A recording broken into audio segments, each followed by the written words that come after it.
माँ को ममता की मूर्ति कहा जाता है, लेकिन दोस्तों क्या हो जब माँ ही अपने बच्चों के ऊपर एक कलंकित होने का कार्य कर बैठे।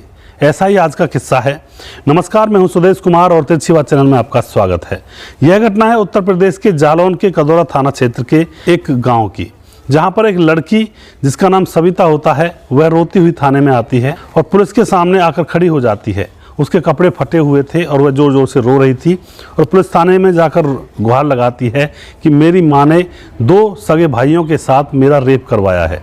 पुलिस अब उसे अपने पास बिठाती है, पानी पिलाती है और फिर उससे कहती है कि मामला क्या है, पूरा विस्तार से बताओ।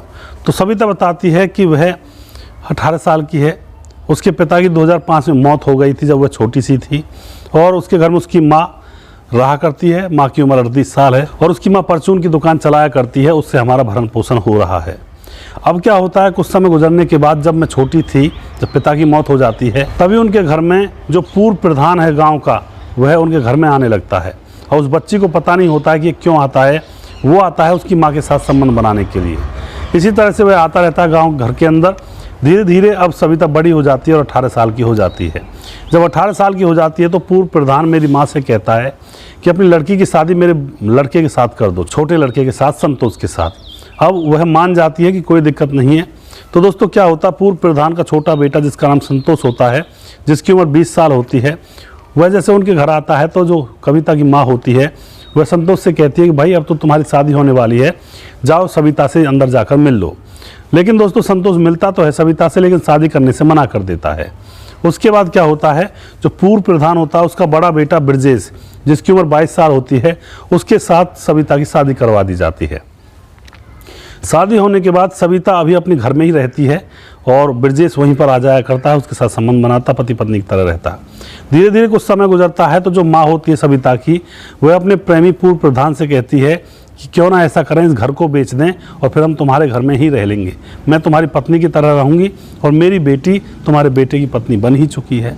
दोस्तों यहाँ पर प्लानिंग तैयार कर दी जाती है और इस प्लानिंग की सूचना सविता को मिल जाती है कि मेरी माँ क्या करने वाली है। उसके बाद सविता को लगता है कि मुझे तो कुछ मिलेगा ही नहीं, घर बिक जाएगा। तो उसकी माँ घर को बेचने के लिए कहती है, लेकिन सविता मना करती है। माँ ज़बरदस्ती बेचना चाहती है क्योंकि वह तो प्रधान के घर जाना चाहती है, उसकी पत्नी बनकर रहना चाहती है। लेकिन अब दोस्तों यहाँ पर सविता जैसे विरोध करती है तो उसकी माँ उसे पीटने लगती है और फिर उसके पति जिसका नाम ब्रजेश होता है उससे ही उसका रेप करने के लिए कहती है।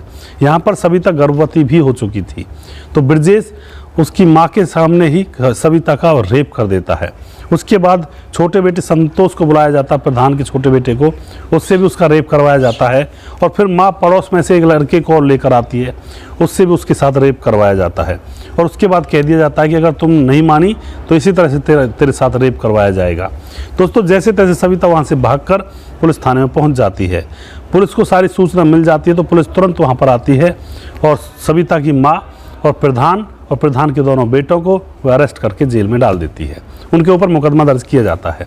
तो ऐसी ऐसी माएँ भी समाज के अंदर होती हैं। उसने अपनी बेटी का ही रेप करवा दिया अपने प्रेमी के लड़कों से।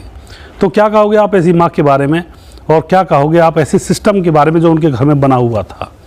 जो प्रधान था बचपन से उनके घर में आता था और फिर सविता जब बड़ी हुई तो प्रधान के बेटे से उसकी शादी करवा दी।